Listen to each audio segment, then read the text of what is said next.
우리 강대성 또 강미 선교사님 네 분을 가야나로 이렇게 협력해서 파송하시는 또 교회 여러분을 또 축복하고, 또 하나님께서 오늘 이 시간 예배를 통해서 지금까지도 성령으로 함께 하셨지만 다시 한번 우리 교회에 보내는 기도를 통해서 성령으로 두 분을 충만하게 하시는 귀한 예배가 되기를 주님의 이름으로 축원드립니다.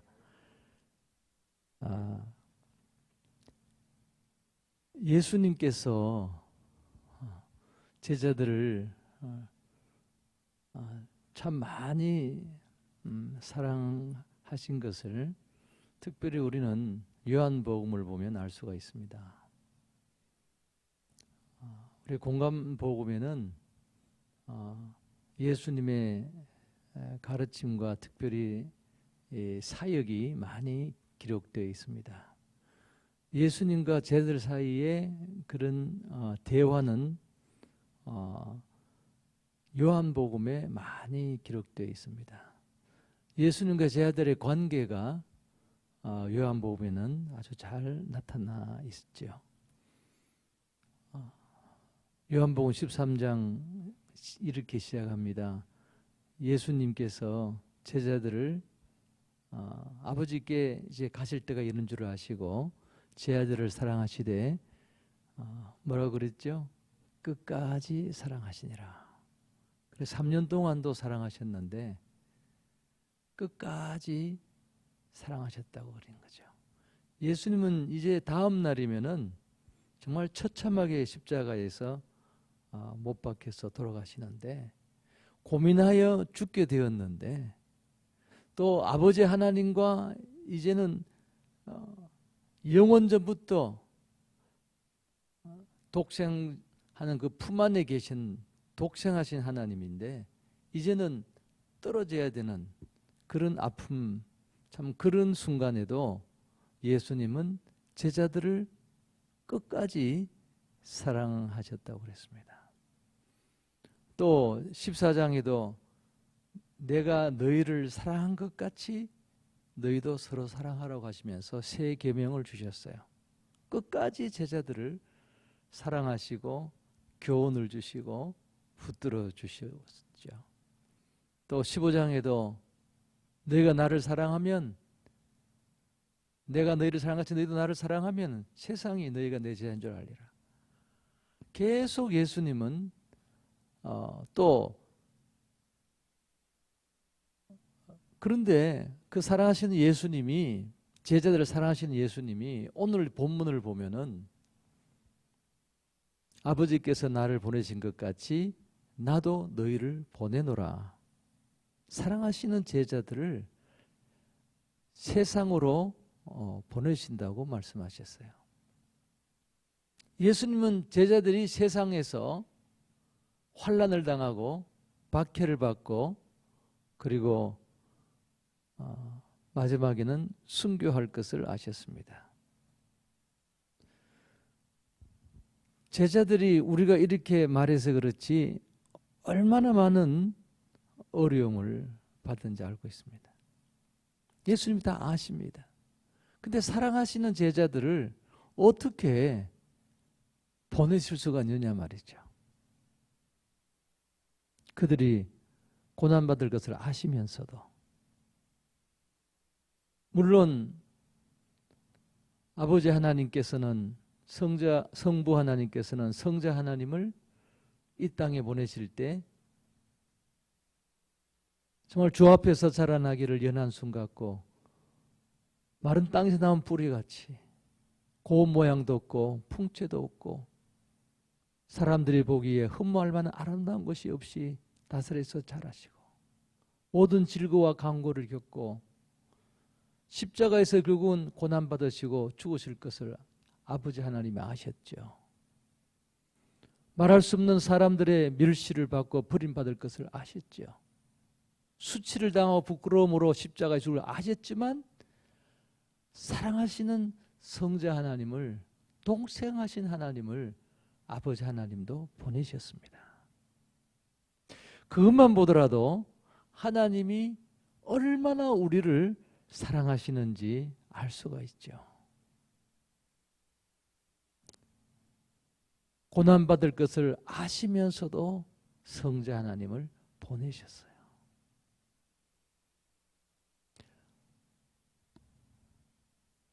그런데 우리를 사랑하셔서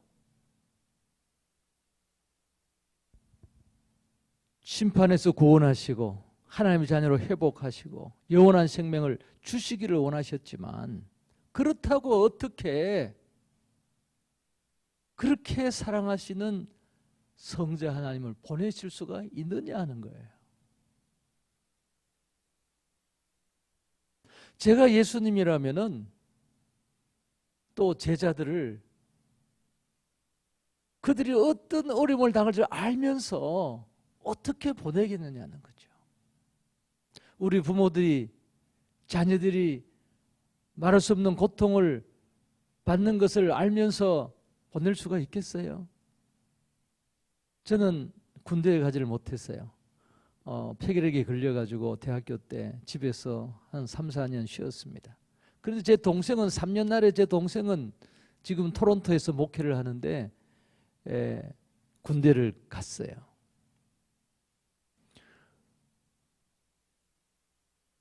지금도 그렇지만 지금은 더 그런 것 같아요.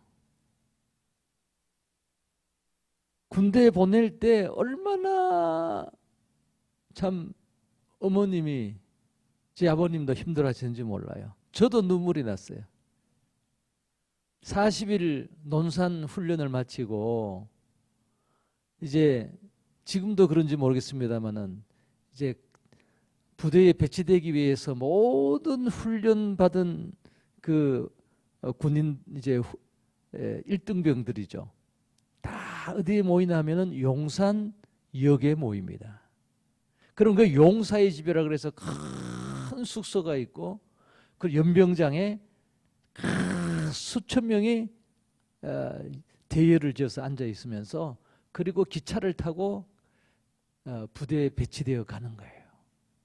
그러면요, 그 앞에는 그 큰 게이트가 있는데 거기에는 부모님들이, 엄마들이 말이죠, 인산인해를 이루고 있어요. 그러니까 언제 도착한다는 걸 알게 되면은 그 새벽부터 가서 기다리는 거예요. 만날 수 있느냐? 만나지 못합니다. 대열을 지어서 지나갈 때 얼굴 한번 보려고 그 부모들이 크게 있습니다. 저도 제 어머님 모시고 갔어요. 어떻게 만나겠어요? 만날 수가 없어요. 그런데 옆에서 보니까 봉고차가 오더니만 기도원 성경협회에서 성경책과 그리고 삼립빵을 들고, 박스로 들고 여러 사람이 안으로 들어가는 거예요. 그 성경책을 나눠주고 빵을 나눠주는 거예요. 그 연병장에 앉은 그 캄캄한 새벽인데 보니까 박스 하나가 남았어요. 그래서 제가 그걸 얼른 들려맸어요. 그리고는 제가 따라 들어갔어요. 조금 떨어져서. 그러니까 초병이 뭐하냐고 그래서 기도원 협회입니다. 그리고 제가 들어갔어요. 막상 들어갔는데 이거 수천 명이 있는데 어디서 찾겠습니까? 우선 그래서 나눠주기 시작했어요. 나눠주면서 제 동생 부대 이름을 말하면서, 번호를 말하면서 박은성 봤냐고, 무슨 몇몇몇 부대에 박은성 봤냐고 계속 물어보면서 그 나중에 보니까요, 그 40일 동안 얼마나 그 고생을 했는지 손이 다 부르트고 얼굴이 부르트고 정말 새까맣게 됐어요. 너무 불쌍한 거예요. 그러니까 동생 찾는 것은 이제는 잊어버리고 그저 나눠주면서 예수 믿으세요, 교회 나가세요. 그러니까요, 한 사람도 안 빼고 네 가겠습니다, 네 가겠습니다. 너무 고생을 했어. 빵 하나 주고 성경책 주니까 너무 좋아하는 거예요. 보니까 저 그 숙소에서 한 2층에 몇몇 그 군인들이 아래를 내려다보고 있어요. 저기도 사람이 있구나. 군인이 있구나. 하고 저는 또 안으로 또 박스를 떠들고 또 들어갔어요. 그래 보니까 방 하나에 몇 명이 그렇게 있어요. 그래서 제가 들어가서 성경책 안 받은 사람이 있습니까? 빵 한 사람 받은 사람이 있습니까? 그러니까 다 나오는 거예요. 창밖에 부모님이 있는가 쳐다보다가 제가 민간이 들어가니까 다 나오는 거예요. 그래서 다 나눠줬어요. 그런데 갑자기 창밖을 바라보던 군인 하나가 야! 형아 니 여 위에 왔노? 그러면서 달려오는데 제 동생이에요. 아이고 얼마나 반가웠던지. 그렇게 해서 다 이제 가는 걸 봤어요. 부대 보내놓고도 부모님들이 잠을 못 자는데 사랑하시는 제자들을 예수님이 어떻게 아무리 하나님의 세상을 사랑하셔서 예수님을 보내셨고 또 이 복음을 온 민족에게 전하기 위해서 제자들을 보내시지만 사랑하시는 제자들을 어떻게 보내실 수가 있었겠느냐 하는 거죠.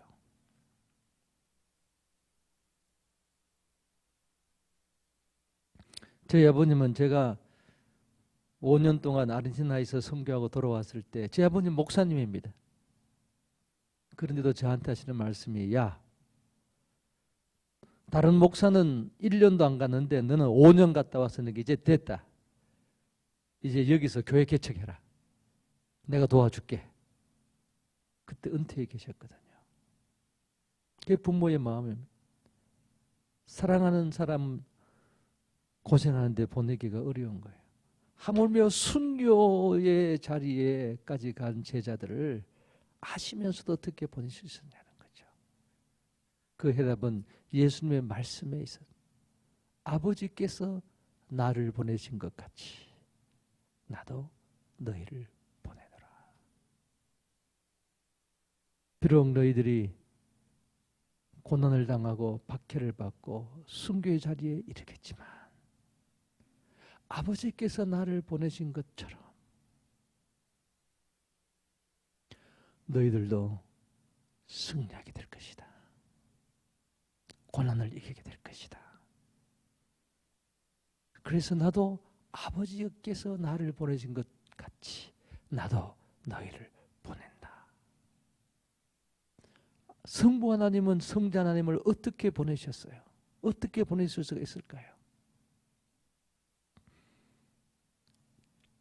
예수님을 첫째로 보내기만 하지 않고 혼자 두지 아니하시고 항상 함께해 주실 것이기 때문에 보내실 수가 있었던 것입니다.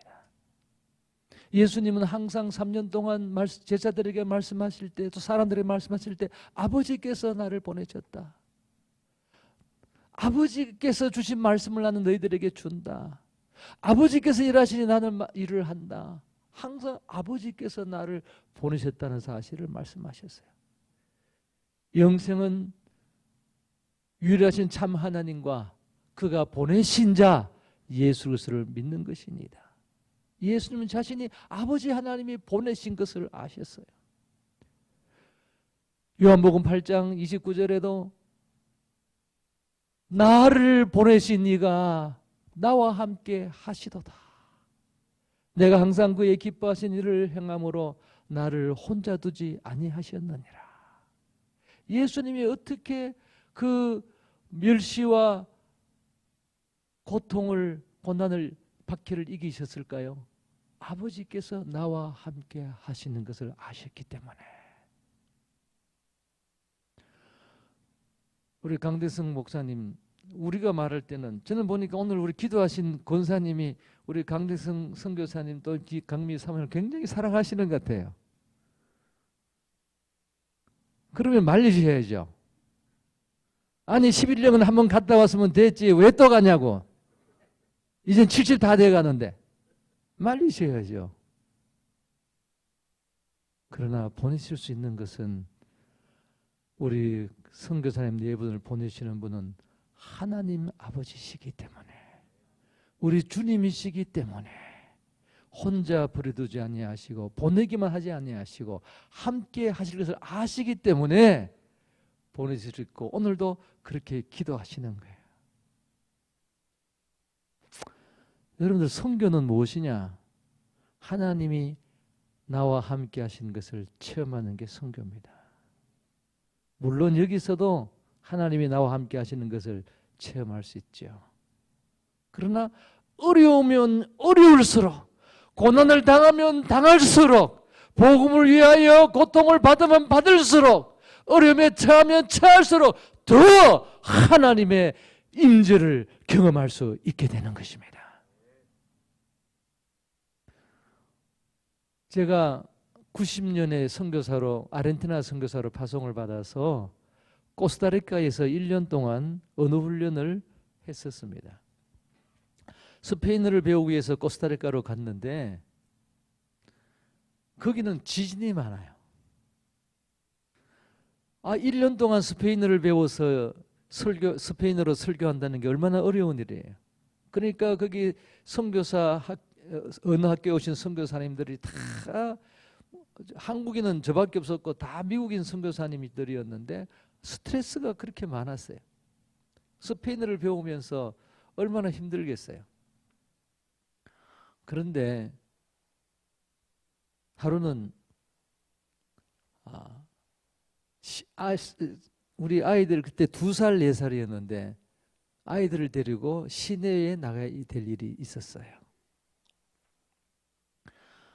코스타리카는 지금도 그렇습니다만 미국의 퍼스널 체크를 쓰면은 peso로 바꾸어 줍니다. 그렇게 미국과 가깝기 때문에.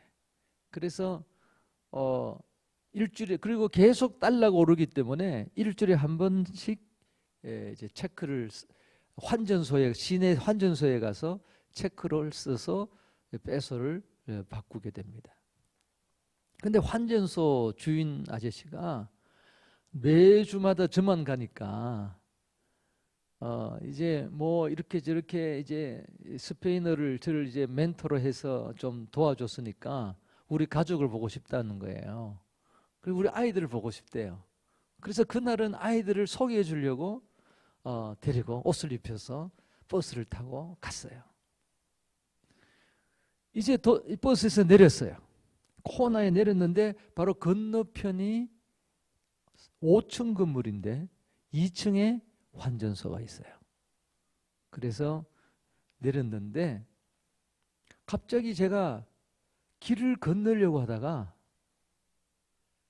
귀찮은 생각이 들었어요. 아니, 아이들을 데리고 보여주려고 그까지 왔는데도 갑자기 아이들 데리고 2층으로 이렇게 또 안고 올라가려고 그러면 좀 귀찮은 생각이 들어서 제가 아내에게 이렇게 말했어요. 여보, 나 혼자 갔다 올 테니까 체크 주세요. 체크북을. 그리고는 모세야, 아빠 갔다 올 때까지 여기 엄마랑 있어 하고 제가 안고 있던 세라 2살짜리를 내려놓고 빨리 갔다 와서 아이스크림 사줄게. 그리고 돌아서는데 그 시간이 한 30초 됐을까요? 제가 바라보던 들어가려고 했던 그 5층 건물이 옆으로 춤을 추면서 흔들리는 거예요. 그래서 5층이 이렇게 원래 4층 건물인데 5층을 벽돌로 이어 올렸어요. 그 5층의 그 벽돌들이 무너져 내리는 거예요. 그날 34명이 죽은 큰 지진이 나는 날입니다. 갑자기 땅이 흔들리는데 저는 그 광경을 바라보면서 사람들이 지진이다 그러면서 막 건물에서 나와서 밖으로 도망을 가는데 저희 아내는 옆에서 여보 그리고 아이들은 아빠 그러는데 저는 이게 땅이 흔들리니까 몸을 가누지 못하면서 한 가지 생각밖에 없었어요. 아니, 내가 왜 생각을 바꾸었을까?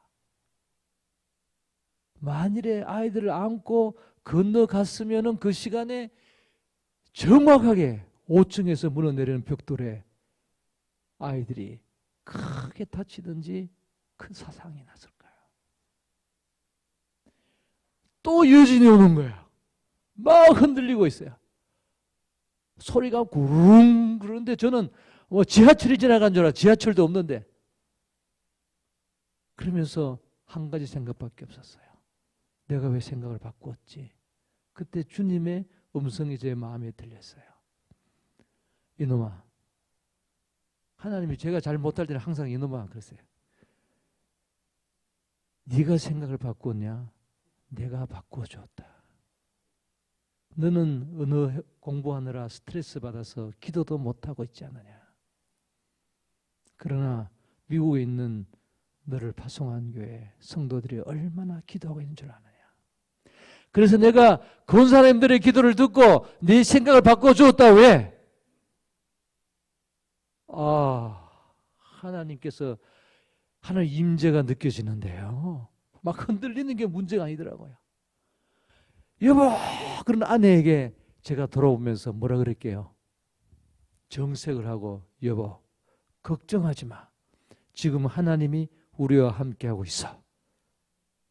아주 믿음 있는 것처럼.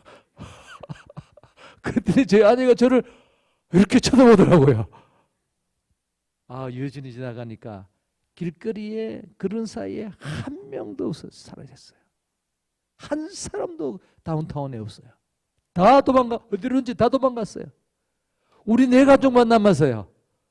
제가 아이들을 안으면서 모세, 예수님이 우리와 함께 하고 계셔. 지금 걱정하지 마. 안 다쳐.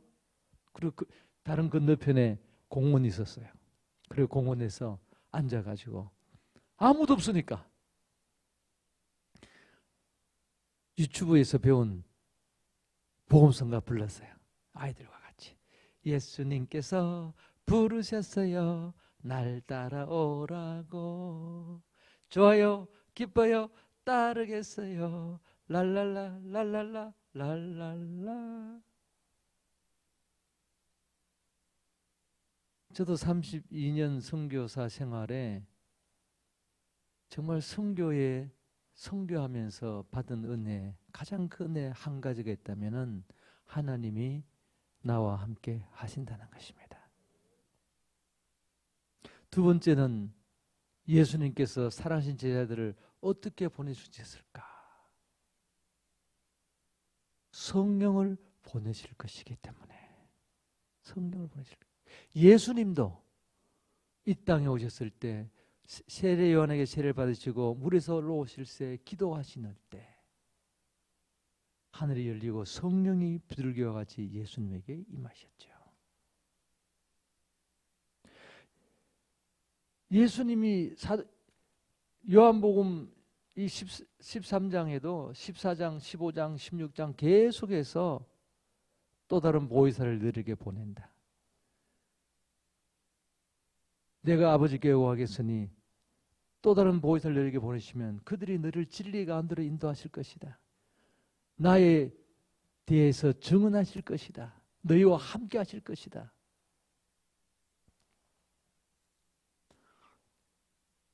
제자들도 어떻게 사명을 감당할 수가 있었습니까? 오순절에 기도할 때 성령이 오셨을 때, 그리고 항상 성령께서 그들과 함께 하셔서 성령의 능력으로 그들이 사명을 감당할 수 있었습니다. 아마 우리 모든 선교사님들, 아니 우리 삶이 그럴 거예요. 내가 성령께서 나를 도와주실 때 성령으로 말미암아 우리는 신앙생활을 할 수 있는 것처럼 어려움을 극복할 뿐만 아니라 하나님이 함께 하시니까 우리는 어려움을 극복할 수 있죠. 외로움도 이길 수 있죠. 영적 공격에서도 우리를 보호해 주시죠. 그러나 또 성령을 보내주셔서 우리는 사역을 감당할 수가 있는 것입니다. 저도 돌아보면은 스페인어로 어떻게 할 수가 있었겠어요? 우리 강 목사님께서, 강성 교사님 아무리 영어를 잘하신다고 해도 어떻게 영어로 영혼을 구원할 수가 있겠어요? 성령께서 도와주시는 거죠. 그런데 분명한 것은 너희가 구할 아버지의 약속하신 것을 주시겠다고 하셨기 때문에 예수님은 제자들을 보내실 수가 있었던 것입니다. 왜? 성령을 보내주실 것이기 때문에. 그들이 성령으로 사명을 감당할 수 있을 것을 아셨기 때문에. 마지막으로 세 번째로 예수님이 사랑하시는 제자들을 어떻게 보내실 수가 있었을까요? 아니 어쩌면 예수님은 그들을 더 보내시기를 원하셨을 거예요. 그들이 고통을 받고 박해를 받고 순교할 것을 아시지만 그래도 더 보내기를 원하셨을 거예요. 왜 그랬을까요? 그들이 고난을 이기고 승리할 때에 아버지 하나님의 영광을 그들이 누릴 것을 아셨기 때문에. 예수님은 요한복음 17장에 이렇게 기도하셨죠. 아버지께서 내게 하라고 주신 일을 내가 이루어 이 땅에서 아버지를 영화롭게 하여 사오니 창세전에 나와 내가 아버지와 함께 가졌던 영화로서 지금도 나를 영화롭게 아버지와 함께 나를 영화롭게 하옵소서. 우리가 아버지와 함께 하면은 아버지의 영광을 함께 누린다는 이야기인 것입니다. 우리가 하나님의 자녀가 된다고 하는 것은 아버지의 영광을 함께 누린다는 것입니다. 예수님은 이 땅에서 아버지의 영광을 떠났습니다. 그렇지만 십자가를 지시고 이제 비록 3일 동안 아버지와 떨어져 있고 아버지의 영광에서 떨어져 있었지만 그러나 부활하시고 승천하시게 되면 아버지께 돌아가시면은 창세 전에 아버지와 함께 가졌던 그 영광을 다시 누리게 될 것을 예수님은 아셨습니다. 그래서 예수님은 창세 전에 아버지와 함께 가졌던 영화로서 지금도 아버지와 함께 나를 영화롭게 하옵소서. 십자가를 그것은 십자가를 질 수 있게 해달라는 것입니다. 십자가에서 승리하게 해달라는 것입니다. 그래서 부활하여 아버지께 올라가서 다시 돌아가서 그 영광을 함께 누리기를 원하셨던 것입니다. 그런데 제자들을 위한 기도 마지막에 예수님은 이렇게 기도하십니다. 아버지여, 내게 주신 자도 나 있는 곳에 나와 함께 있어. 창세전부터 나를 사랑하사 내게 주신 나의 영광을 그들로 보게 하시기를 원하나이다. 예수님이 정말 기도하신 것은 뭐냐? 정말 예수님이 제자들에게서 정말 원하신 것은 뭐냐? 제자들에게 주게 하신 것은 뭐냐? 제자들이 십자가를 지고 제자들이 참 고통을 받고 고난을 받고 순교를 당할지언정 예수님이 아버지와 함께 누리는 그 영광을 제자들도 함께 누리기를 원하신 것입니다. 그 영광이 얼마나 큰지, 그 영광이 얼마나 아름다운지 아버지 하나님께서 우리를 예수 믿고 구원받게 하신 이유가 무엇일까요? 심판에서 영생으로 옮겨지는 것 그것만일까요? 지옥에 들어가지 않는 것만일까요? 아니죠. 아버지 하나님 예수님 이 땅에 보내신 이유는 우리를 하나님의 자녀로 삼으시기 위해서. 하나님의 자녀는 하나님의 영광을 누리게 되어 있습니다. 아버지의 영광을 누리게 되어 있습니다. 그럼 누가 하나님의 자녀일까요? 누가 하나님의 자녀입니까? 예수 믿고 구원받으면 그냥 다 하나님의 자녀입니까? 진짜 하나님의 자녀는 어떤 사람입니까? 어떤 자녀? 아버지를 기쁘시게 하는 자녀. 예수님 아버지께서 내게 하라고 하신 일을 내가 이루어 이 세상에서 아버지를 영화롭게 하여 싸우니 그런 자녀가 진정한 하나님의 자녀이지 않겠어요? 그러므로 선교는 하나님이 나와 함께 하심을 체험하는 것이고요. 선교는요, 성령의 능력을 체험하는 것이고요. 선교는요, 하나님의 영광을 누리는 것입니다. 누가 진정한 하나님의 자녀이냐? 아버지께서 예수님을 보내신 것처럼 예수님의 보내심을 받아서 선교지로 갈 뿐만 아니라 또 보내면서 같은 마음으로 보내는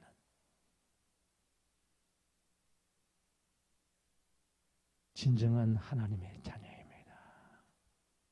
사랑하는 우리 오픈 교회 성도 여러분들, 오픈도 교회 성도 여러분들, 정말 저는 오늘 아침에 일어나서 교회 홈페이지를 봤어요. 정말 하나님의 자녀들이 모인 곳이구나. 정말 하나님의 자녀들이 모인 곳이구나.